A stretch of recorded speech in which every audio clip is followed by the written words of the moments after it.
sukapolām, varānanām, sama-vinyasta-karṇābhyāṁ, bibhratīṁ kuṇḍala-śriyam, bibhratīṁ kuṇḍala-śriyam, su-nāsām, very beautiful nose, su-nāsām, very beautiful nose. Sudatīm, very beautiful teeth. Bālāṁ, the young woman. Sukapolām, nice forehead. Vara-ānanām, vara-ānanām, beautiful face. Anana means face. Sama, equally. Vinyasta, arranged. Karṇābhyām, both ears. Bibhratīṁ, dazzling. Kuṇḍala-śriyam, having full earrings. Translation and purport by His Divine Grace A.C. Bhaktivedanta Swami Srila Prabhupada ki jai. The woman's nose, teeth and forehead were all very beautiful. Her ears were equally very beautiful and were bedecked with dazzling earrings. The body of intelligence enjoys the objects of sense gratification that cover it, such as smell, vision, and hearing. The word su-nāsām, beautiful nose, indicates the organ for acquiring knowledge by smell. Similarly, the mouth is an instrument for acquiring knowledge by taste. For by chewing an object and touching it with the tongue, we can understand its taste. The word su-kapolām, nice forehead, indicates a clear brain capable of understanding things as they are. By intelligence, one can set things in order. The earrings set upon the 2 ears are placed there by the work of the intelligence. The ways of acquiring knowledge are described metaphorically. Namo Vishnu Padaya Krishna Prasthaya Bhutale Srimate Bhakti Vedanta Swami Niti Namine Namaste Saraswati Deve Gauravani Pracharine Nirvishesha Sunyavadi Paschyata Deshatarine Jai Sri Krishna Chaitanya Prabhu Nityananda Sri Advaita Gadadhara Srivasadi Gaura Bhakta Vrinda Hare Krishna Krishna Krishna Hare Hare Hare Rama Rama Rama Hare Hare. So I had given an introduction last time, just to brief a little bit about the context. Context is that Prachina Parishad is being instructed by Naraji. Prachina Parishad is intoxicated with the attitude of fruitive activity, and he is performing animal sacrifices to be elevated to the heavenly planet so that he can enjoy more. And Naraji, after sending his sons for severe austerities, has reached the palace of Prachina Parishad to train him in the science of Krishna consciousness. So he is narrating a story in the form of an allegory. So he wants to teach him in the form of an allegory. allegory is about himself. So he is representing the king himself, or each one of us, as Puranjana. Puranjana means the embodied living being. Normally, we desire to go through the process of artha, dharma, artha, kama, moksha. Normally, in human form of life, we perform some religious activities by which we earn or we make economic development, and based on that we make or we satisfy our desires, sense gratification. And then a point comes where we suffer because of the distressing outcome of sense gratification, and then we look towards moksha. So here, this embodied living being Puranjana, he has taken a body of a human or a demigod. It says Bharatavarsha. So normally, in a human form of life, we can enjoy better, right? We can do our basic sense gratification activities, eating, mating, sleeping, and defending in a more sophisticated way. Or in Swarga planet, heavenly planet, we can even do much better. So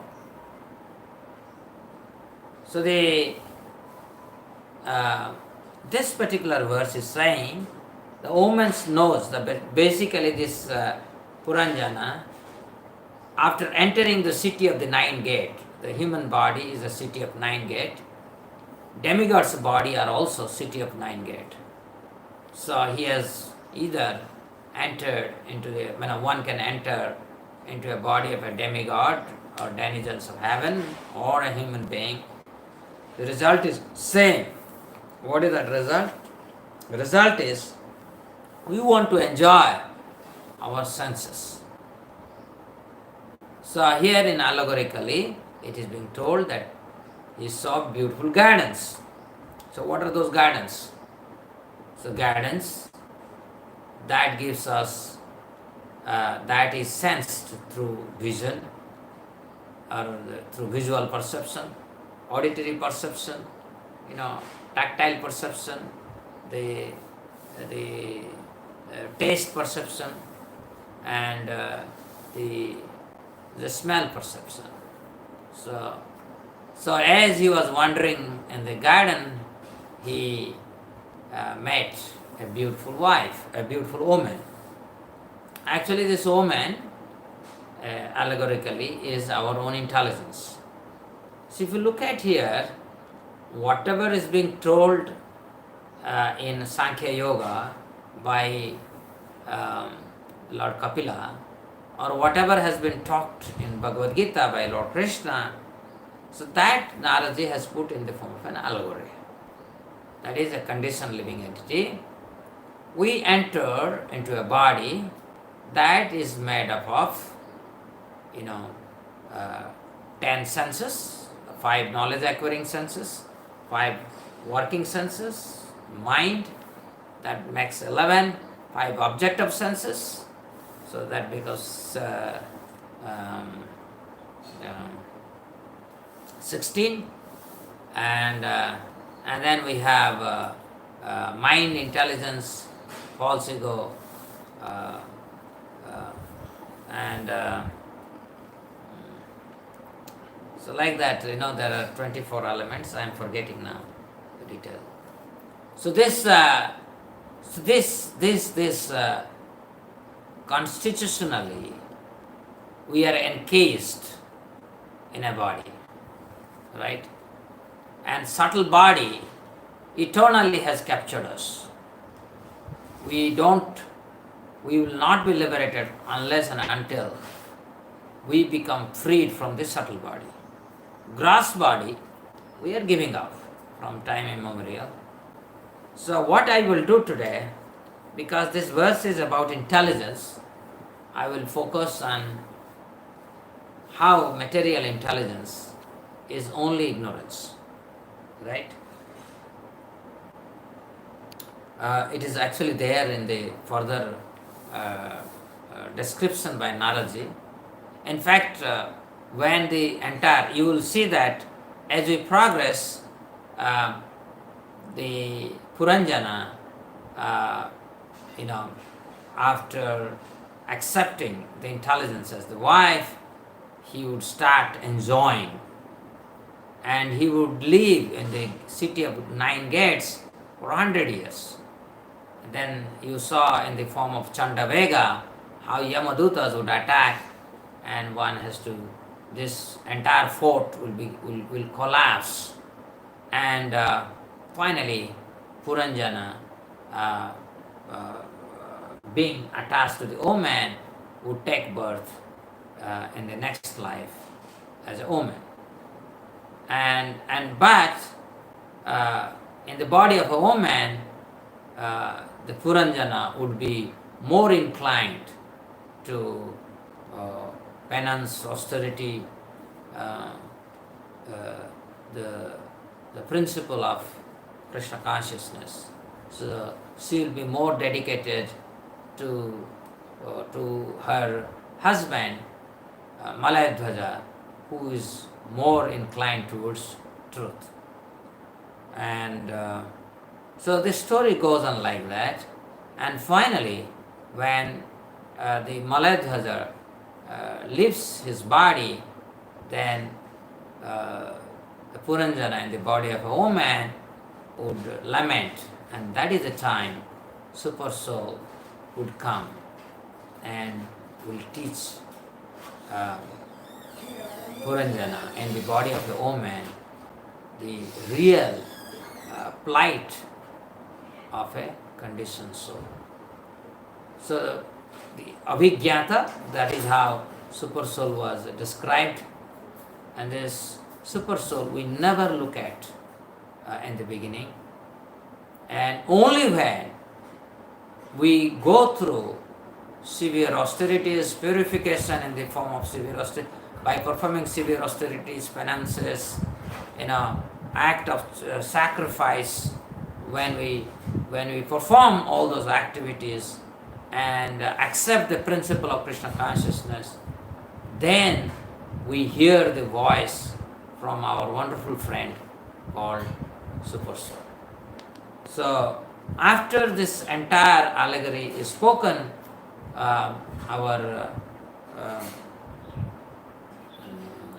the king, Prachina Varishad, would tell Narada that, "Sir, I am not able to follow what you spoke.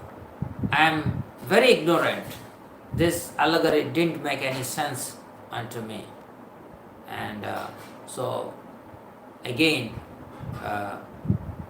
Naraji, in the chapter 29, he would explain the allegory. What is this allegory? In fact, he would say, this Puranjana is you, all the conditioned soul, all of us, everyone here, we are all Puranjana. And so what I would focus today is that material intelligence, how it drags us to ignorance. More material intelligence I have, more ignorant I am. Okay? And the important point I would like to focus today is that how mind, the center of the subtle body, is dragging us in the cycle of birth, death, from time immemorial. And sometimes people ask this question, how do you know that we have trillions of births already, or we'll have trillions of births in the future? So that particular aspect has been dealt in 29th chapter of this canto in detail. And I will go through a couple of purport to explain that. And how a conditioned soul, by recognizing the precarious situation being in the being encased by the subtle body and as well as gross body, can take shelter of Krishna and come out of this dreaded ocean of nescience. And I will conclude this discussion with the instructions of Sri Chaitanya Mahaprabhu, and specifically a verse, 14th chapter of this is the Adi Lila 14th chapter. We will read a verse saying that how Krishna Kripa and particularly Chaitanya Kripa can help us to cross over this dreaded ocean of nescience. In fact, as Naraji would explain this allegory, which is in chapter 25, 26, 27, 28, 4 chapters. This allegory goes on for 4 chapters. And after 4 chapters, in the 5th chapter, he is going to explain this. So while explaining that, he will give another allegory. That allegory of a deer who is, very blissfully eating nice green grasses in the forest. And he is unaware, he is absolutely unaware that a tiger from a distance is getting ready to make him his wonderful lunch. And there is a hunter from another side who is fixing an arrow on him for his own profit. So this is the exact situation that we are when material intelligence pushes us towards sense gratification. Mind is a repository of all our, various sense enjoyments. Any sense enjoyment we do, the impressions are there in the mind. So even if we don't do anything in our gross body, the subtle body will activate the gross body. That is why in 18th chapter of Bhagavad Gita, Krishna says to Arjuna that, O Arjuna, that a person who says that simply trance means to do nothing, right? Complete, to remain inactive, is actually absolute stupidity, because subtle body will not allow us to remain idle. Even if it is not today, after 10 days, or after 100 days, or after 10 years, 20 years, mind will act. And when mind will act, the gross body will simply follow it. So we cannot suppress things. So all these impressions are there, and based on the situation, right? Which situation I am in, based on that, certain impressions within the mind will be activated. So in our mind, we have the impression of devotional service, we have impressions of variegated sinful activities, we have impressions of variegated worldly pleasurable activities. So all those things are there. So depending on which situation we are put in, those impressions would be triggered. So that is why in Bhagavad Gita, 2nd chapter, Krishna makes the most important statement. It says, Vishaya vinivartante niraharasya dahina raso varjam raso apiyasya param društva vartate. Okay. Vishaya vinivartante. So normally, those who want to perfect their life, Vishaya vinivartante. So we want to go away from sense gratification. Vishaya, sense gratification. Vinivartante. We want to suppress our ways of sense gratification. Niraharasya dahina. How? No, by restraining our senses. Restraining our senses. Rasovarjam.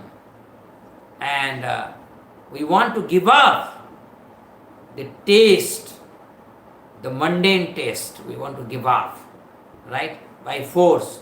We know sex pleasure is bad. Although it is very pleasurable, it is bad, right? Intoxication is bad. Meat eating is bad. So we want to forcefully we want to remain from such sense enjoyment. But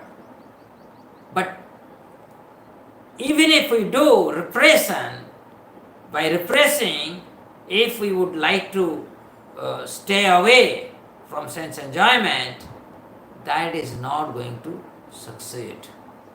Why? Why it will not succeed? Because at some point of time, a specific trigger in the mind will bewilder the intelligence of even a person of wisdom, and it will derail us to the path of sinful activity. Whereas raso api asya param društva nivartate. So, however, if we have a spiritual experience, we have divine experience, we have higher taste, we have Krishna conscious experience, then raso api asya,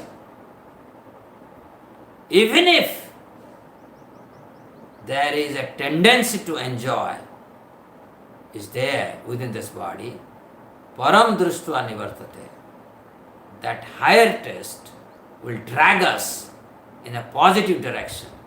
So we are saved from negative thing. Right? So this param društva, Prabhupada's movement is meant in a positive approach to science of self-realization. How do we get more and more higher taste, spiritual taste, right? So higher spiritual taste, that is much better. I'll just give one example of higher spiritual taste.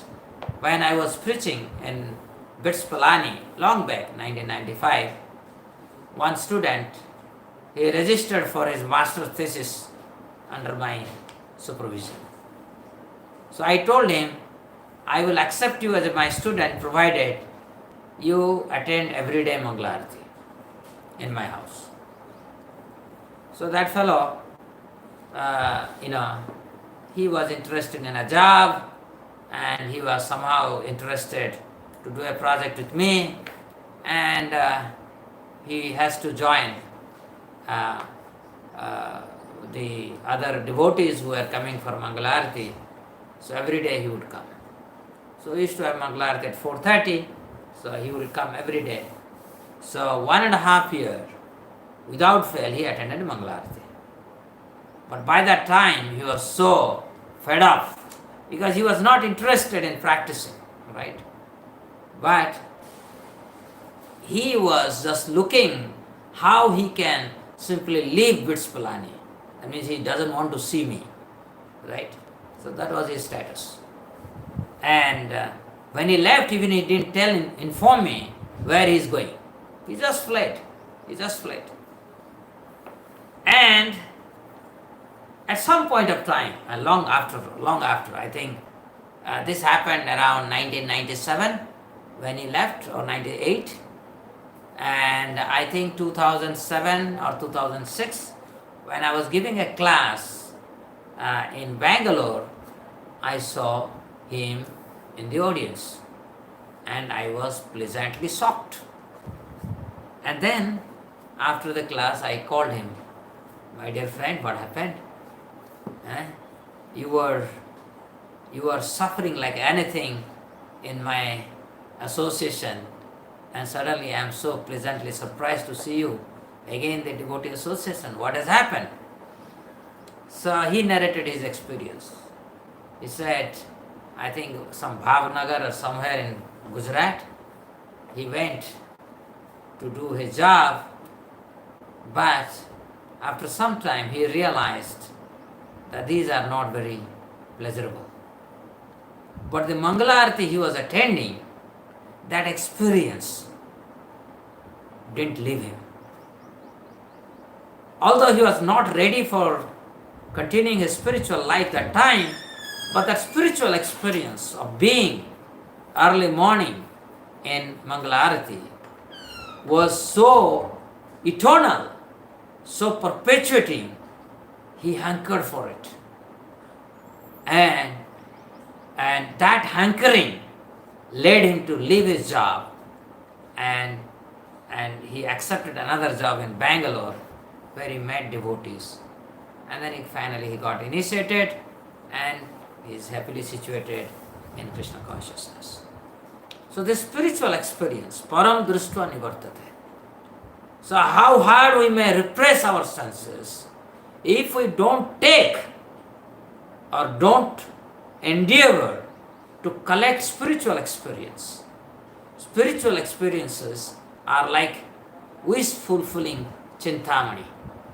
Wish-fulfilling chintamani. And we must collect that. How do we collect? So this is what my first part of talk will be today. So this, my dear friends, please recognize, mind is the repository of Vishaya. Vishaya means sense gratification. Mind makes plan and material intelligence fulfills those plans or makes material intelligence supports. So mind is being dragged by senses. Senses are activated based on the field of activity or the situation where you are.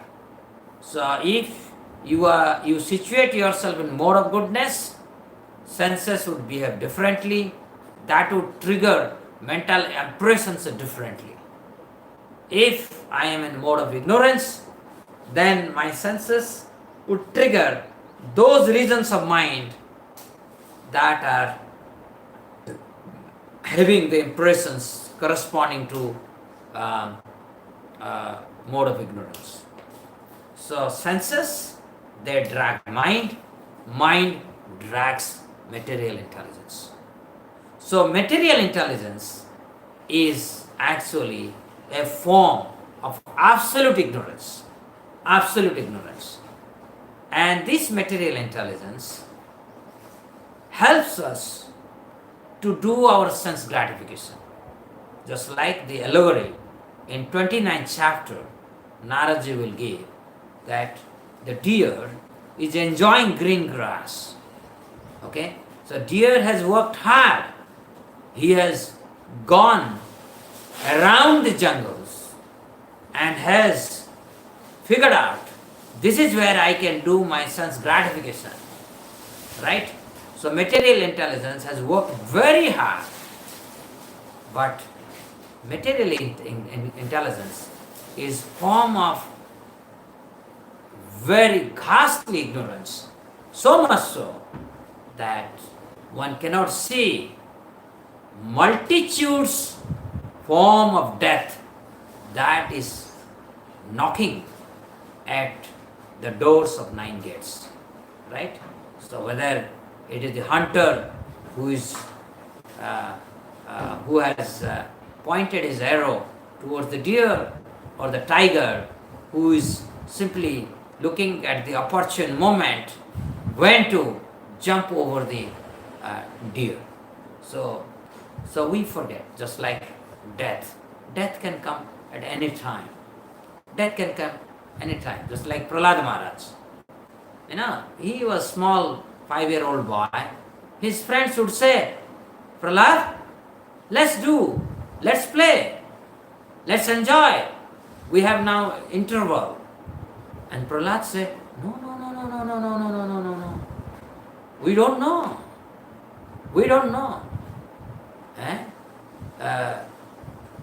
When the death will be there, knocking at the door. Death doesn't say, I am 1 year old, 1 day old, 100-year old. No. It can come at any time. So let us chant Hare Krishna, Krishna Krishna, Hare Hare, Hare Rama, Rama Rama, Hare Hare.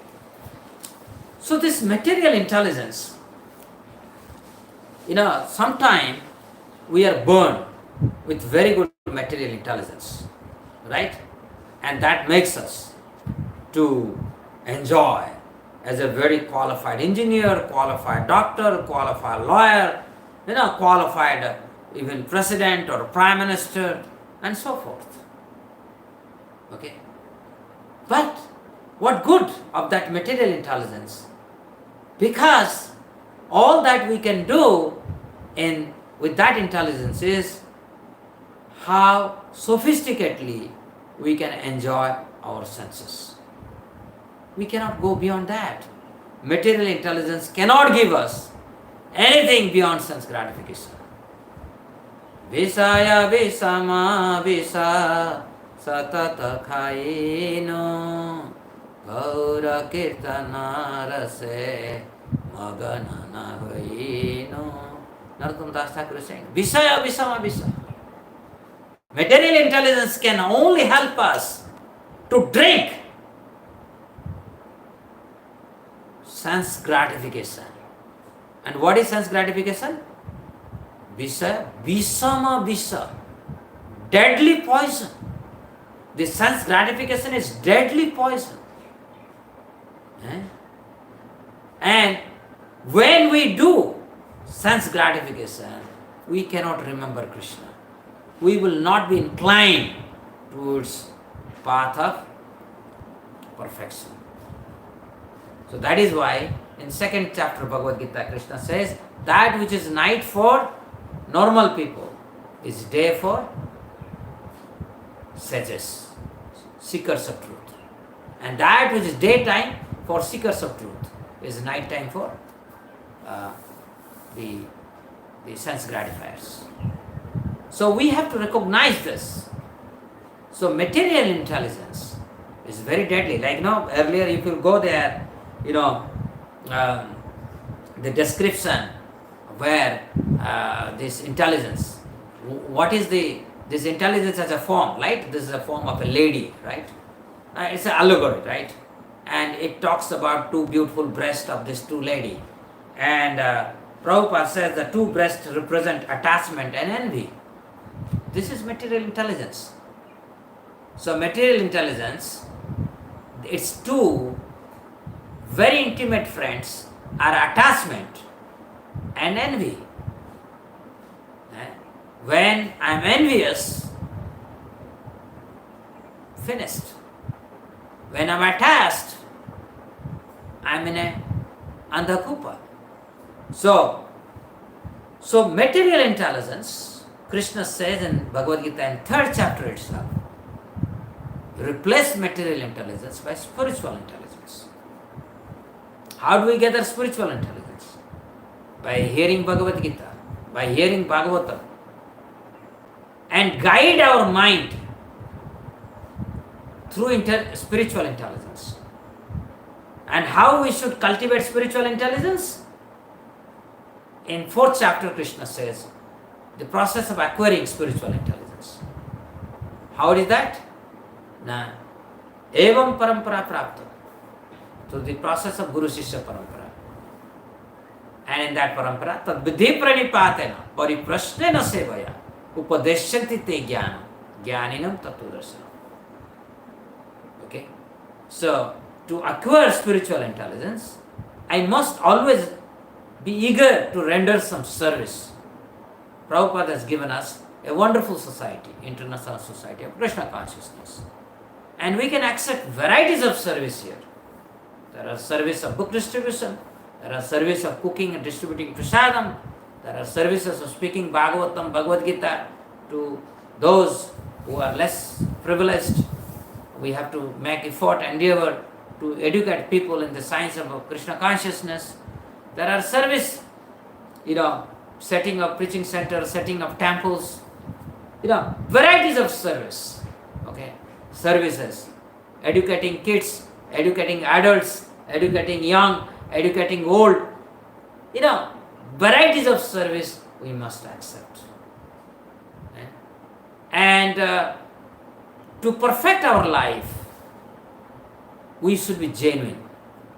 Because if you are genuinely seeking perfection, then automatically there will be questions within us. Because we are in the middle of the ocean. So, what is meaning of middle of the ocean? Even the best swimmer, he cannot cross the ocean. So if we are drowning in the middle of the ocean, we need help. We have unlimited questions to get out of this ocean of ignorance. So pariprasna.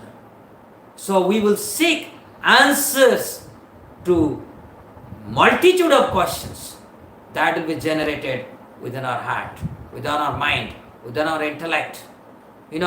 So many ways these questions would hunt us.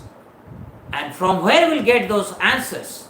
From sadhu, from guru, and from Krishna, Shastra. So we read Prabhupada purports very carefully. We read Bhagavatam very carefully, Bhagavad Gita very carefully. And we hear our teachers, our spiritual master, our devotees who are having higher realizations. So by this process, we get answered, right? And beginning is, of course, tad vidhi pranipatena.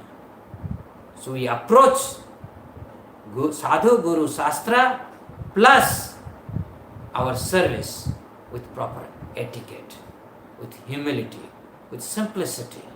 We must approach. Tad vidhi means proper etiquette. Then Krishna, situated within our heart as super soul, will guide us to the direct specific verse in Bhagavad Gita, specific verse in Srimad Bhagavatam, to specific Krishna conscious person, to specific sadhu sangha. Super soul would act. So spiritual intelligence must be imbibed within our heart while replacing material intelligence. Okay? And mind must be guided by the spiritual intelligence. And by that process, 4 activities, eating, mating, sleeping and defending, must be purified or sanctified. And then we will be able to ask very high level questions. Right? So this is about intelligence. Material intelligence, no good. My dear friend, material intelligence is not good. Material intelligence will always help degrade us on the royal road to hell.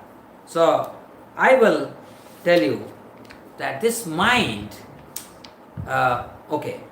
so the whole process, this allegory, what this allegory is teaching us, that I, the conditioned Atma, has entered this human body, and using this body, I look forward various avenues of sense gratification, and that causes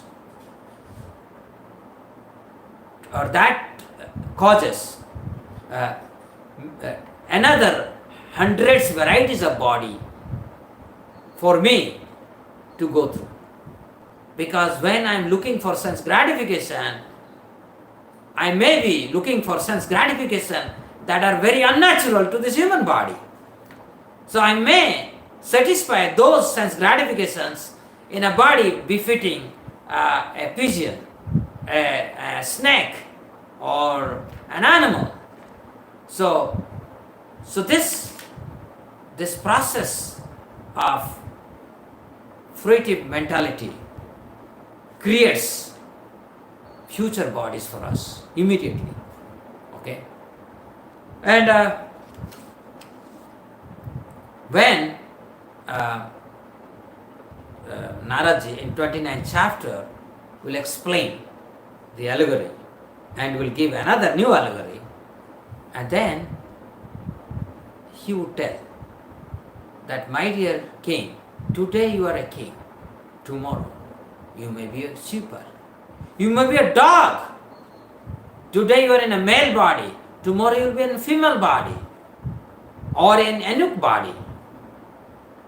Okay? Today you are two-legged. Tomorrow you may be one-legged. You may be thousands-legged. Right? So, the snake has thousands of legs. It's not visible. Saying, no, this dream is actually some experiences that we have gone through in previous life, and it is a mixture of different experiences, not necessarily only one experiences. It can be a mixture of various experiences. We have a dream. I have many dreams where I am suffering like anything, and I am thinking, oh, this suffering is unbearable, and suddenly, only when you wake up from the dream, you feel relaxed. Otherwise, you are suffering so much in the dream, right? So this dream experiences tells us that we had many lives, right? We had many lives already in the past. I'll give you some positive news also to you. Just wait for a moment. So now, there are also positive dreams we see. I don't want to share many such positive dreams, but one dream I like to share all the time. When I was in Germany, I had a room. The moment I opened the window in the night time, in the summer is very pleasant in Germany. So you will have nice breeze. So nice breeze is coming up. Every day this happens. And I play Prabhupada bhajan and sleep. So once I am seeing in a dream that there is a civil riot. So people are throwing each other into fire. So when I saw, I am running towards my house. And after some time, I saw I am being chased by a group of people. And I am running and running and running, and finally reached my home. I am knocking at the door. Nobody is opening. I am saying they are coming and will catch me and throw me to the fire. And suddenly the door opened, and I entered and closed the door from inside. And I am, taking heavy breathe. I am just standing, and suddenly, in that very, very stressed situation, I could see the dazzling, bright, spiritual, divine form of Srila Prabhupada. So, and he is, in a grave voice, is telling, saying, Riyat or no Riyat, good time or bad time. Our job is to always remain Krishna conscious. And then I am singing, because I am an Odia, so I was singing a song where one of the phrases, Daichiya Mana Krishna Padaravinde, means I have dedicated my this mind to the lotus feet of Krishna. And this song is continuously playing, and I am waking up. And that is a very good feeling. And I saw that as I am waking up from the dream, the breeze is very wonderful, pleasant. And I looked at the watch, it is only 2:30. So I took my bead bag and went out. And I had possibly the best rounds I could chant. So this very dream can give us the warning what kind of sinful activities we have done, or this very mind also in the form of dream can tell us that our future is secured in terms of Krishna consciousness. And with that, I am ending with this particular most favorite of words of mine in this entire episode of Prachetas, Prachina Varishad, Narada and Shiva. This is all the gamut of teachings. So here, this is the 69th verse, and it says, Krishna consciousness means constantly associating with the Supreme Personality Godhead in such a mental state. You see, mind. Mind is very crucial, my dear friend. If we don't know how to tame our mind, we'll be destroyed. That the devotee can observe the cosmic manifestation exactly as Supreme Personality of Godhead does. Such observation is not always possible, but it becomes manifest exactly like the dark planet known as Rahu, which is observed in the presence of full moon. I would request all of you to go through this entire purport. You will find it is very, very realizable. I have gone through this purport many, many times. The first part of the purport is very scientific. I am not going into the scientific side of the discussion today. I will go to the last paragraph, and that would give you a lot of enlightenment or happiness. Why we see things not experienced in this life is explained herein. That which is seen in the future expression of gross body or is already stocked in our mental stockpile. Because a Krishna conscious person does not have to accept a future gross body, his recorded desire are fulfilled in a dream. We therefore sometimes find things in a dream never experienced in our present life. So, in one purport, Prabhupada is saying, in our dream we see things that are stockpile of our sense gratification or sinful activities that we have done in our previous life. But here he is saying that after becoming devotee, if we are seeing night where is dream, that means Krishna is taking away many of our life, future lives, through dream. Because Krishna says this, Sarva dharman parityajya mam ekam saranam braja aham tvam sarva papebhya mokkheshami masucha. Krishna is giving assurance that he will take away all our stockpile of desires, all our future lives, all our sins, everything he will take away. And one way he will take away is through nightmarish dreams. So as a devotee, if you are going through a nightmarish dream, you get up and offer prayer to Krishna. Oh Krishna, you have saved me from one more life. Thank you so much. And become more dedicated to Krishna consciousness. Okay? In fact, I fell in love with this particular chapter because this is very much about dream. You see, dream is an evidence of our past, present and future life. Dream is a very good way of telling us that we are eternal.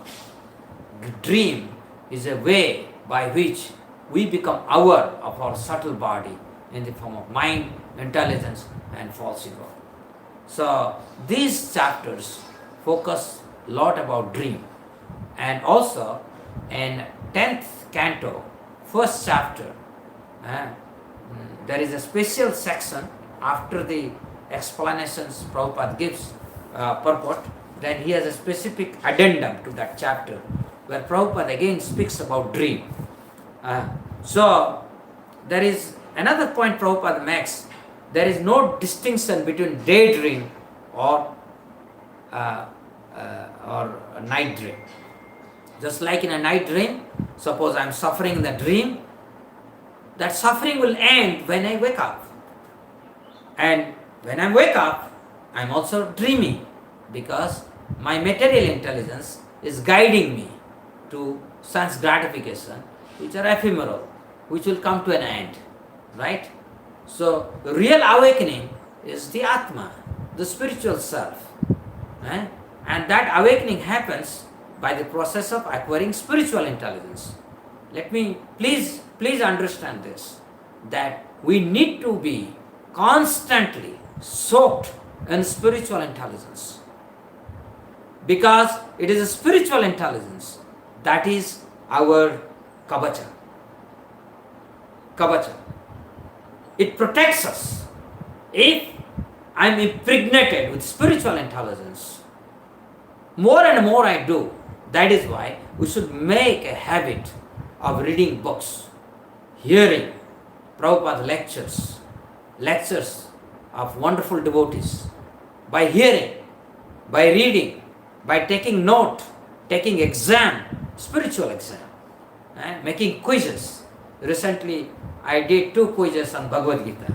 Okay, and I know people realize that quizzes, spiritual quizzes, are like smaranam, right? Smaranam, right? So, it's very intense. So when we are soaked in spiritual intelligence, then mind will be properly engaged. We should not give any scope for material intelligence to enter within us. Okay, so that will be catastrophic. Okay, so now I will come to an end saying, let me read the verse of Naradji here.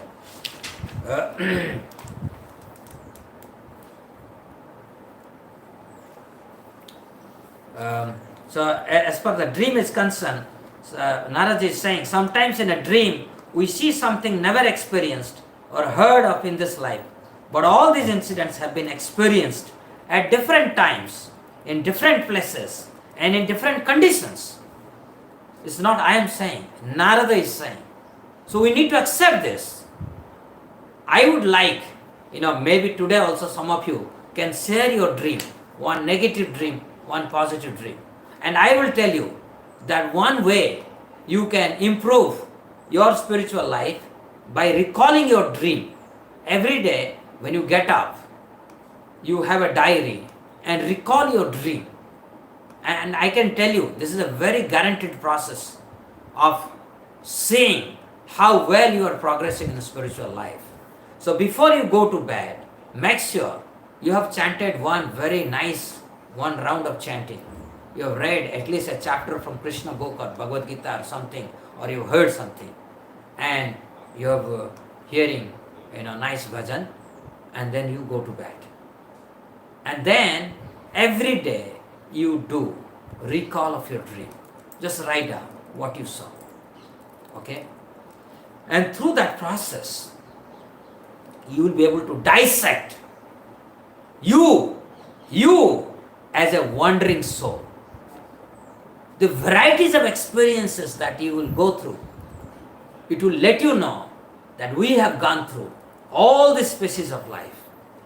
Plus, it will also let you know Krishna's kindness upon us, how Krishna is actually clearing, all the jungles, all the ignorance, all the bushes, everything in which, my devotional seed is growing.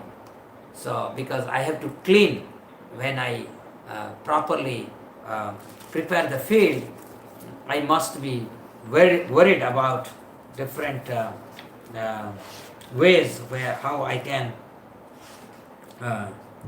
clean the field so that my devotional creeper can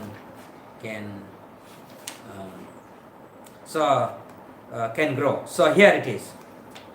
He says, Sri Hari, the Supreme Personality of Godhead, is the super soul and guide of all living entities who have accepted material bodies within this world. He is the supreme controller of all material activities and material nature. He is our best friend, and everyone should take shelter at his lotus feet. In doing so, one's life will be auspicious. So, Abhigyata, my friend Krishna is here. Krishna is here. We must pray to him. He is not very far away from me. He is here. I have to feel his presence all the time. And this is possible by always getting soaked in spiritual intelligence.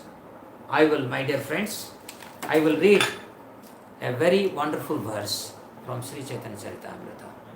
Sri Chaitanya Charitamrita has been composed by Krishnadas Kaviraj Goswami. And before every chapter, Krishnadas Kaviraj Goswami has composed a verse in Sanskrit. And that particular verse would be the essence of that chapter. This chapter is Sri Chaitanya's childhood pastime. Now let us see what is the opening invocation verse. Every chapter is like this only.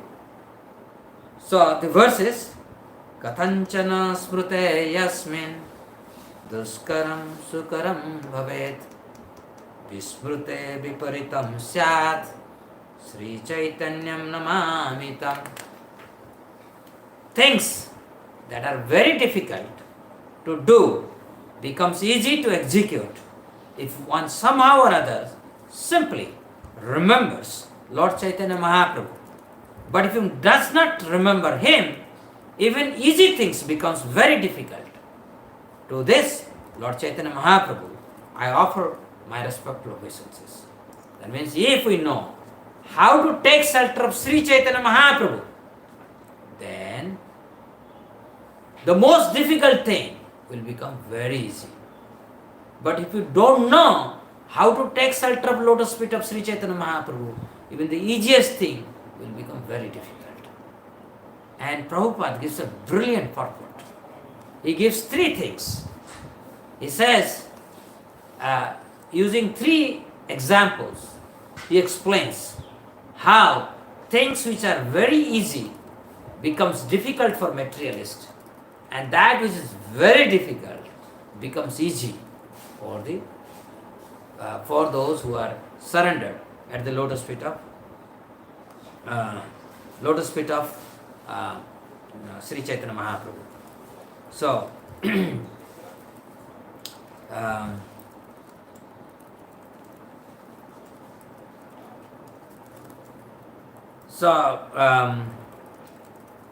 we actually see that even those who are very great scientists in the eyes of general public cannot understand the very simple idea, life comes from life.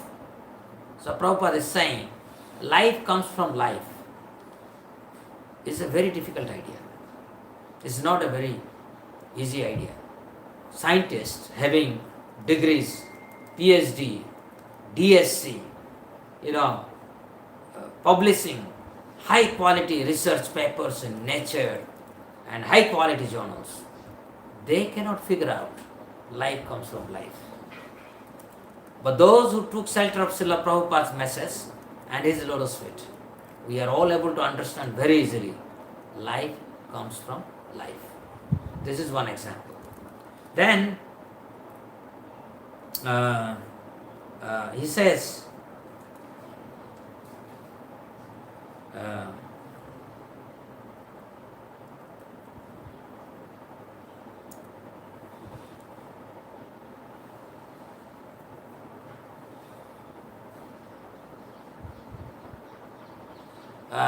another example, he says that normally sense control is very difficult, mind control is very difficult, right?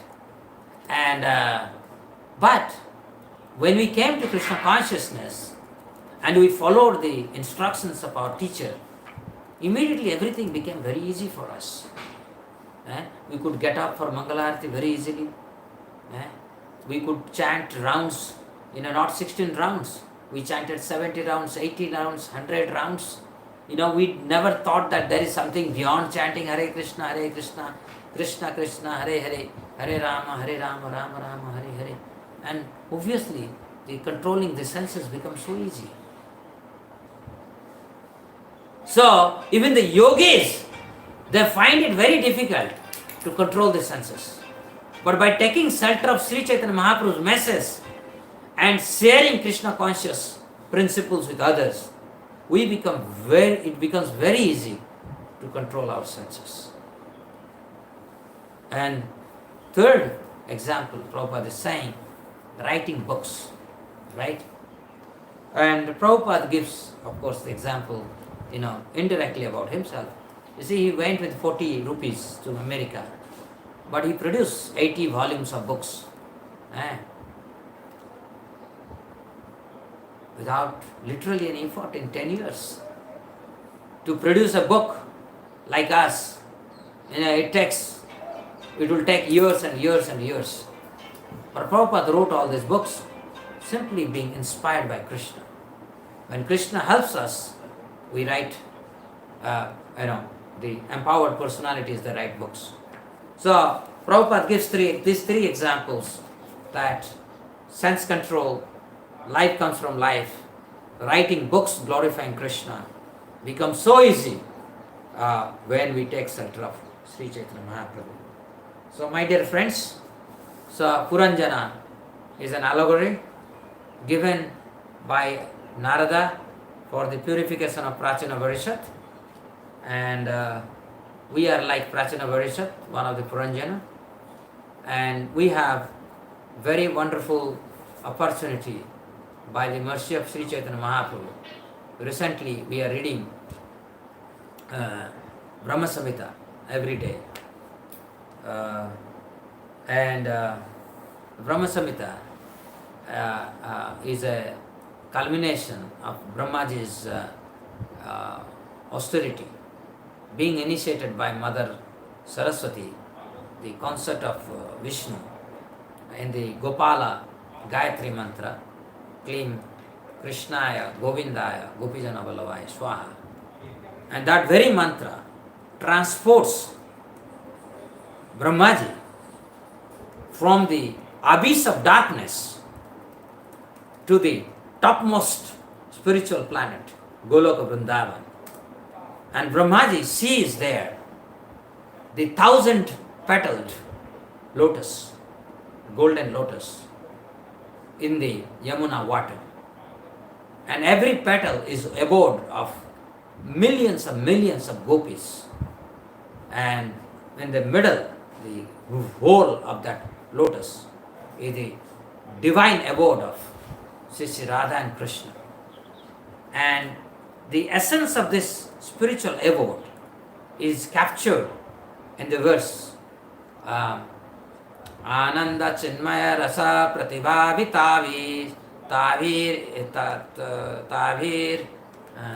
Ananda Chinmaya Rasa Pratibhavi Tavir Nijarupa Taya Kalavi Goloka Eva Nivasati Akhilatma Bhuto Govindam Adi Purusham Tamaham Bhajami.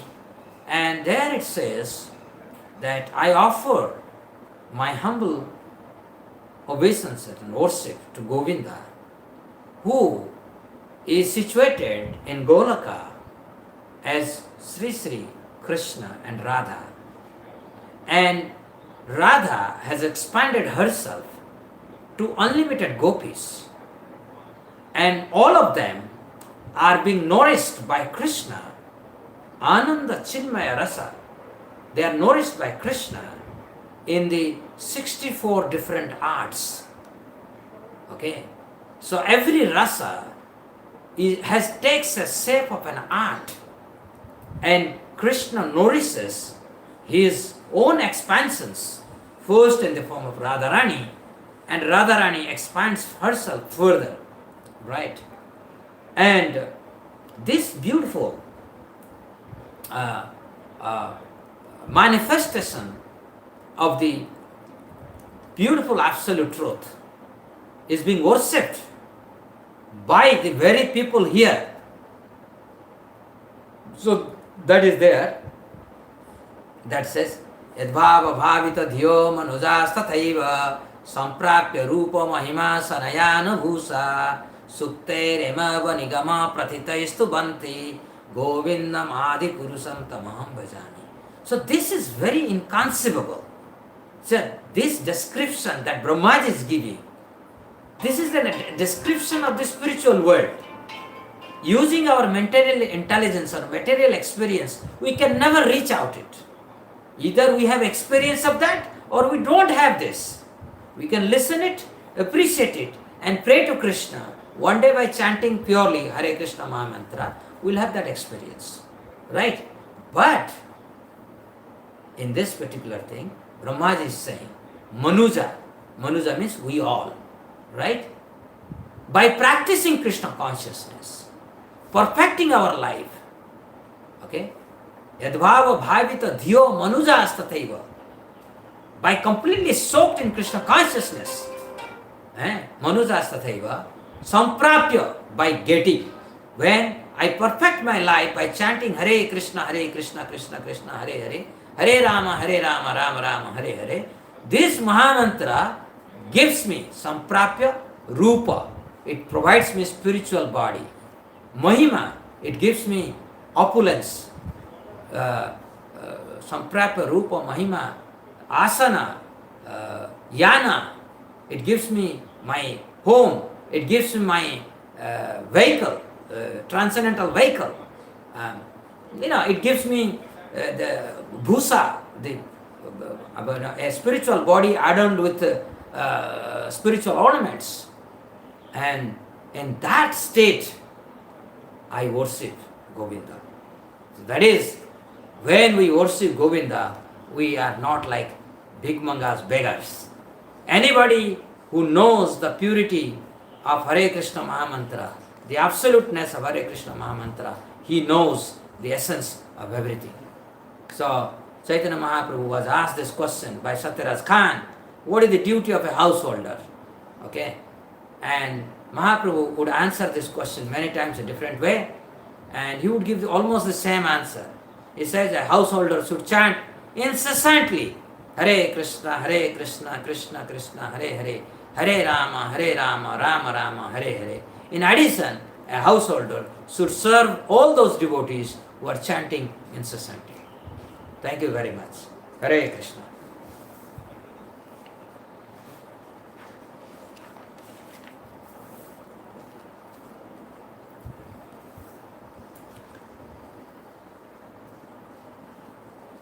Dandavat Pranam Mataji.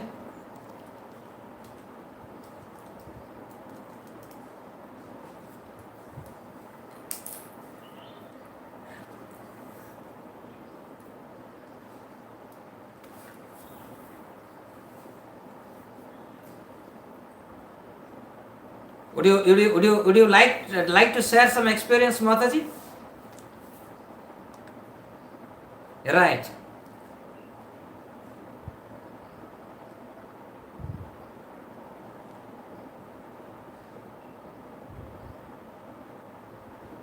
Mm-hmm.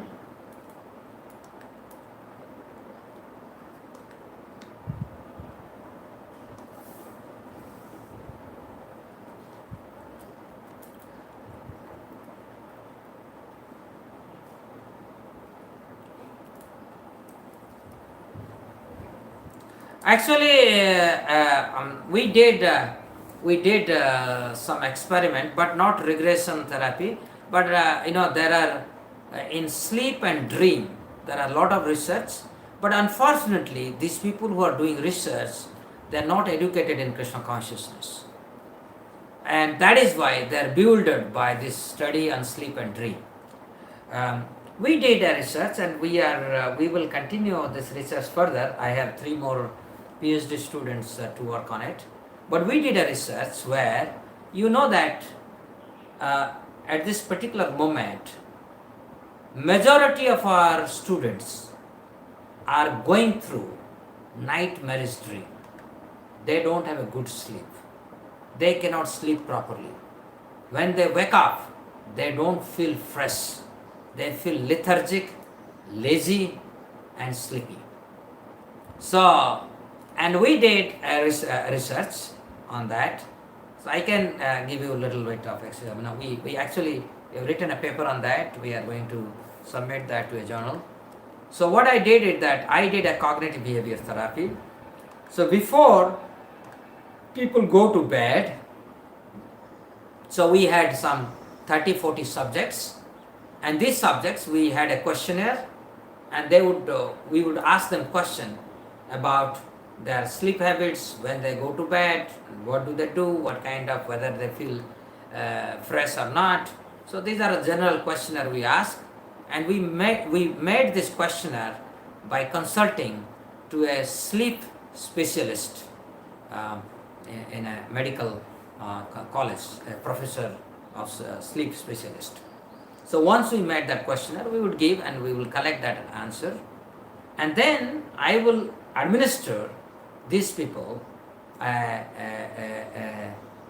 CBT, cognitive behavior therapy, where what I do is that I make them a little warm-up exercise, and then I put them in yoga nidra, and then I kind of make them to go through different parts of their body, from tip of the toe to the top of their head. And then I connect everything to the absolute truth, the way it is explained in Bhagavad Gita. And then I make them recognize that they are made up of these 8 different space, and if space is withdrawn, still we exist. Okay, and but we don't realize that. And then I, after some proper hearing and meditation, I make them to hear Hare Krishna Mahamantra, and in that process, I make them, if you feel hurt by someone, please forgive him or her. If you have been helped by someone, then pray to Krishna to award him devotional benefit. So like that, I make them go through certain routines, and then they sleep. And then we recorded using easy signal their sleep quality, and we could see there is significant improvement in terms of their sleep quality, and plus their manual input after we had a questionnaire before, and we give the questionnaire again after this session, and we recognize that their sleep could be so beautiful. In fact, if we know how to sleep well, then we will become much better devotee. But your question is that regression, yes. I have not done a lot of research on that, but by recalling our dream and taking Krishna conscious measures, preventive measures, we can see that our dreams will become divine and divine and divine. We can actually, we are on the process of doing such experiment.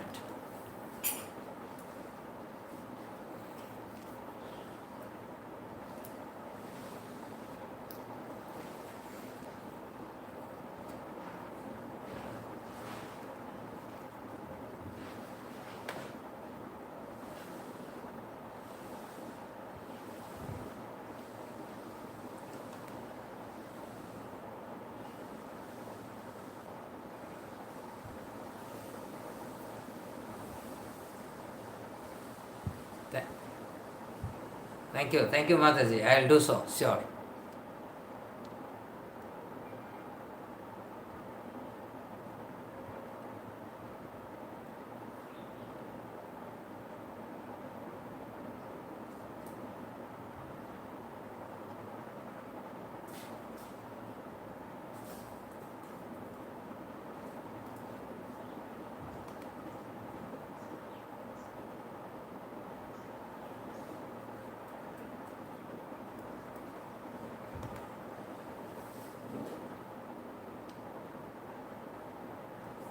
Very good question, Mataji.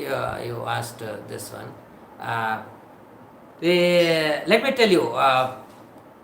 So when we are engaged in Krishna conscious activities in daytime, that we won't call as a dream. But if we are engaged in sense gratification, then there is no difference between that dream and the dream that is happening in the night time. So the point is that forget about Krishna consciousness. Let us not bring in Krishna consciousness into picture.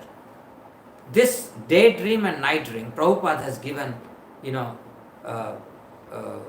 very elaborate explanation, not only in this chapters, also as I told you, 10th canto, first chapter, you go after the first chapter, there is a specific addendum there. It's all about dream.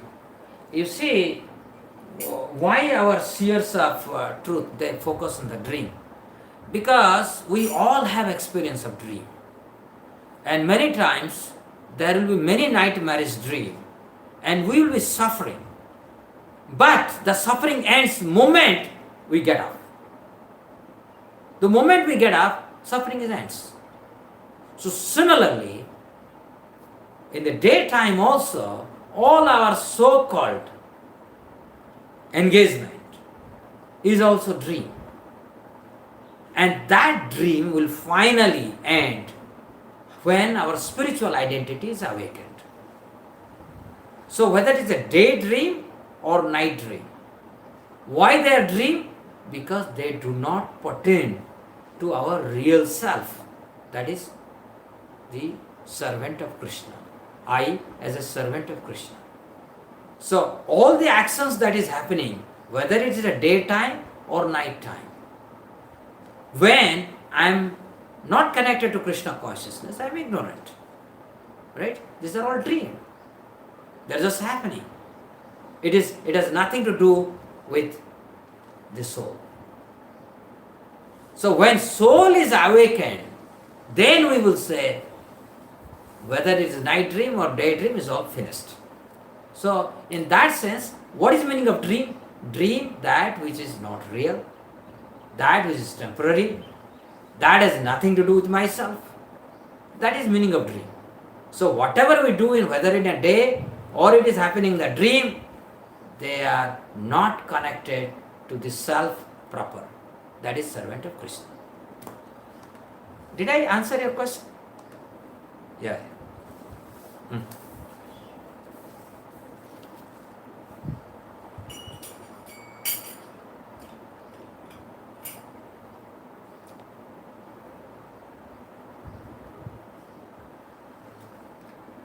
Anybody would like to share some dream? Positive, negative?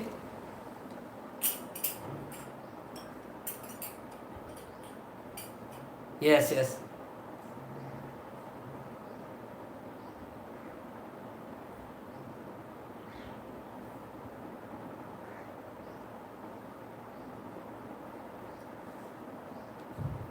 Yeah.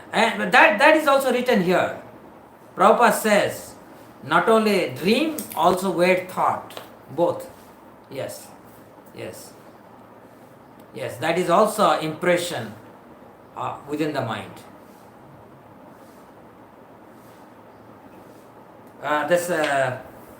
You have to go through. I have missed that.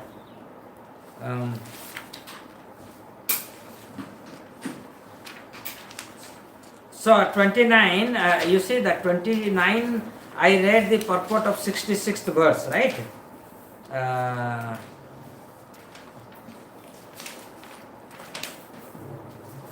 29, chapter 29, I read the purport of 64, 64, also I read the 66th, but you read this from the verse number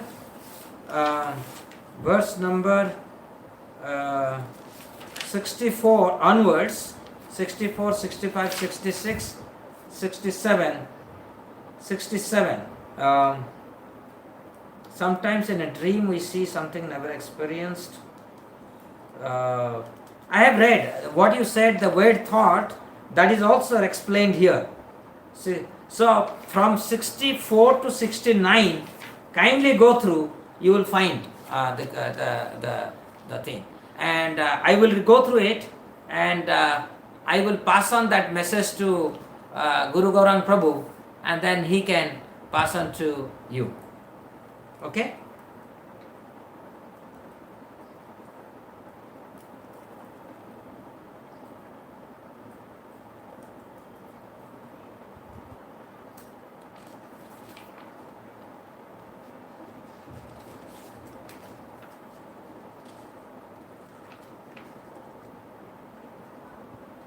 Mother.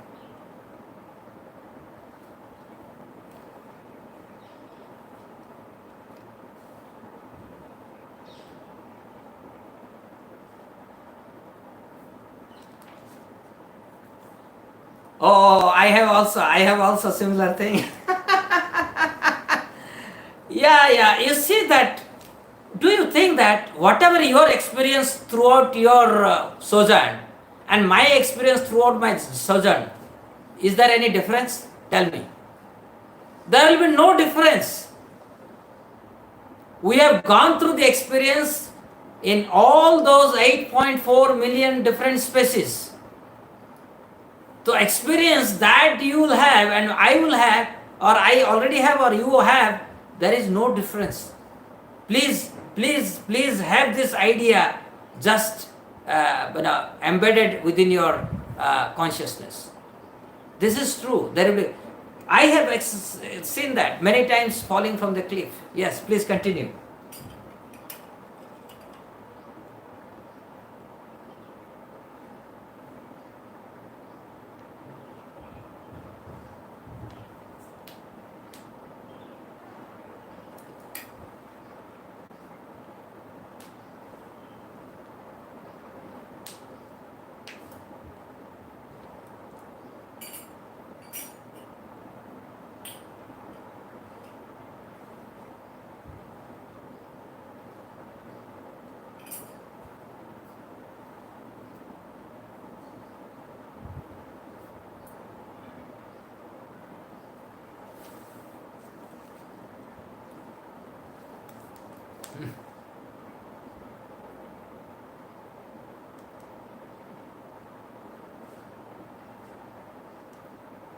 No, say there are different sleep level.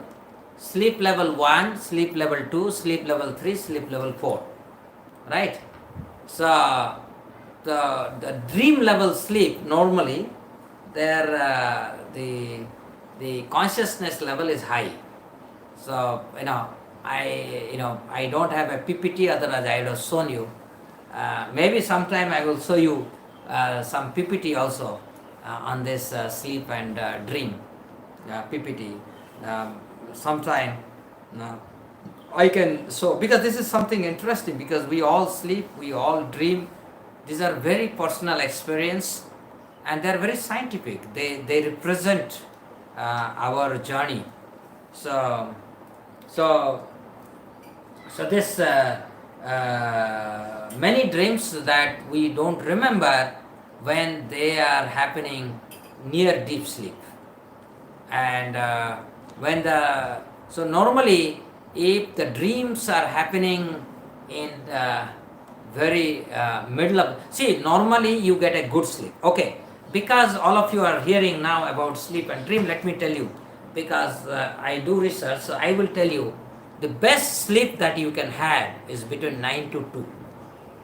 9 o'clock, this is by scientific research. This has nothing to do with Rig Veda or Bhagavad Gita. This is very scientific research, and that is between 9 o'clock night to 2 o'clock. We should never miss this time.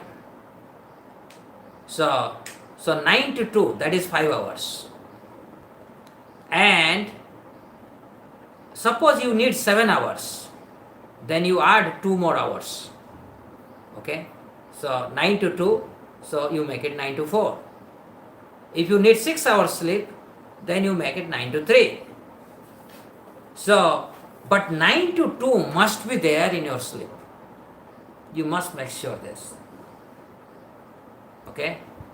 And as long as And see, what is meaning of sleep? Sleep is not to enter into ignorance. Sleep is meant to give or to feel rested. Feel rested.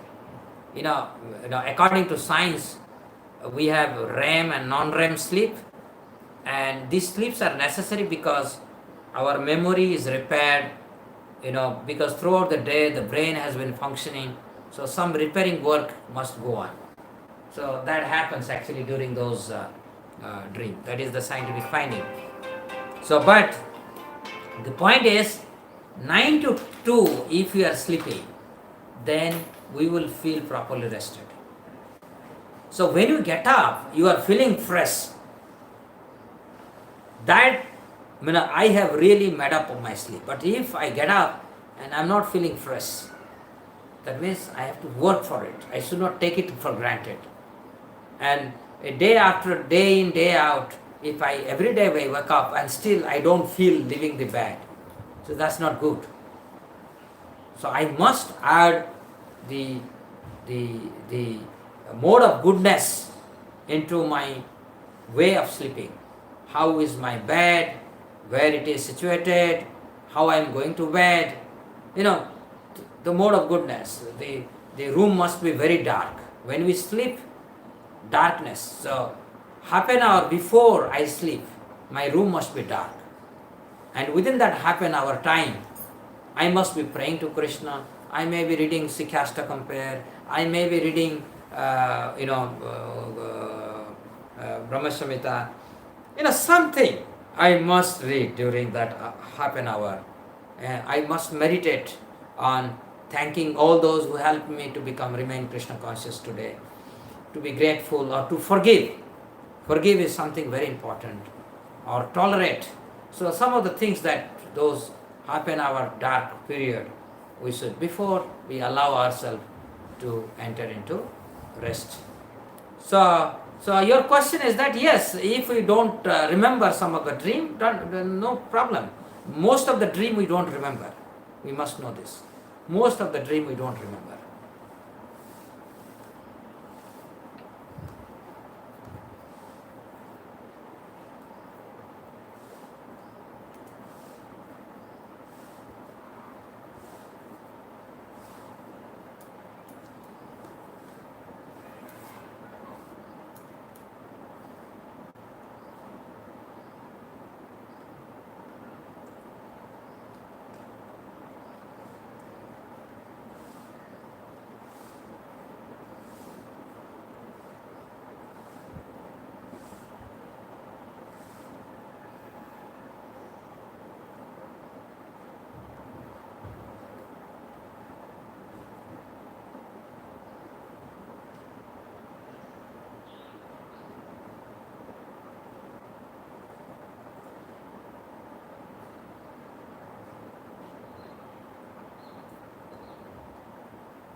Right. Yes. This is dream is many times it also brings our deep persona, what I am hankering for, right? So when certain nightmarish dream come, we should be conscious. We should be conscious to correct ourselves.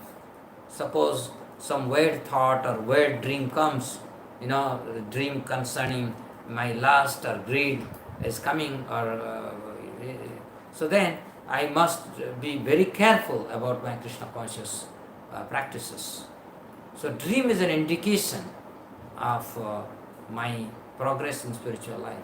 Yes. So anybody who is going to bed with proper preparation.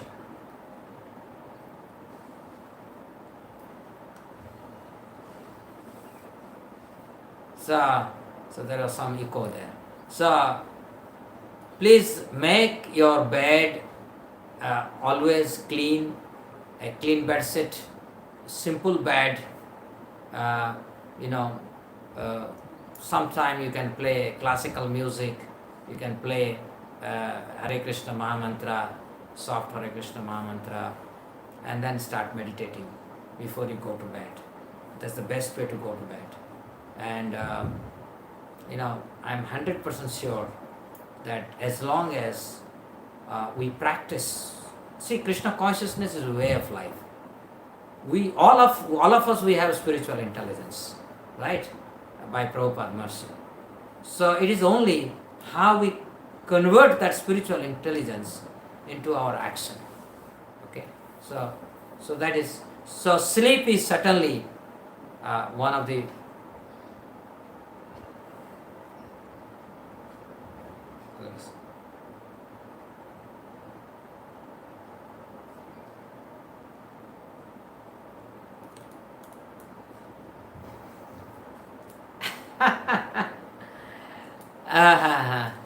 say, if you are going to deep sleep, then you may not have dream. So normally, if you are going to deep sleep, even 2 hours of sleep should be sufficient for you. 1 hour sleep also should be sufficient for you. In deep sleep, you don't see the dream. Okay, in shallow sleep, you see the dream. Okay, so I have read, as whatever articles I have read about dream, literally everybody sees dream. But if somebody doesn't see dream, you should not be too much worried about it. Okay, see, what is important is that first sleep, you make sure that when you get up, you felt completely rested. If that's happening, that should be the good beginning point. And of course, dream, we saw, how Prabhupada, Bhaktisiddhanta Saraswati Thakur came so many times in his dream. Okay, since the time he made up his mind that Bhaktisiddhanta Saraswati Thakur is his guru, and since then he has established that relationship, and his guru has come many times in his dream. So if somebody has not seen, dream is one is not getting dream, one should not worry too much. We should practice our spiritual life. Dream is one of the ways, not necessarily that if I am not seeing the good dream or no dream or good dream, I should be worried about it. I don't advise to think in that direction. But one thing is very sure, when we are having deep sleep, we don't see dream. So you can figure out if you are having a good deep sleep, is good actually.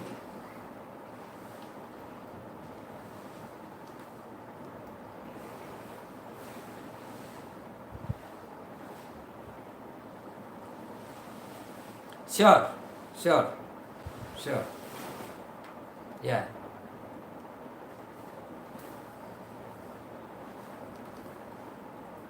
Hare Krishna. हाँ,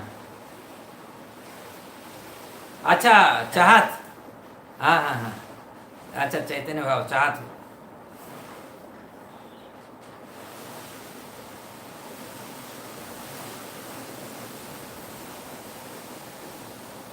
Hare Krishna. Mataji, you are from Dallas? Oh, great. Kanpur.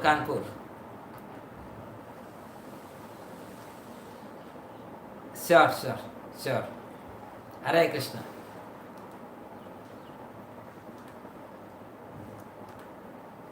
So should we end this session today, Mataji?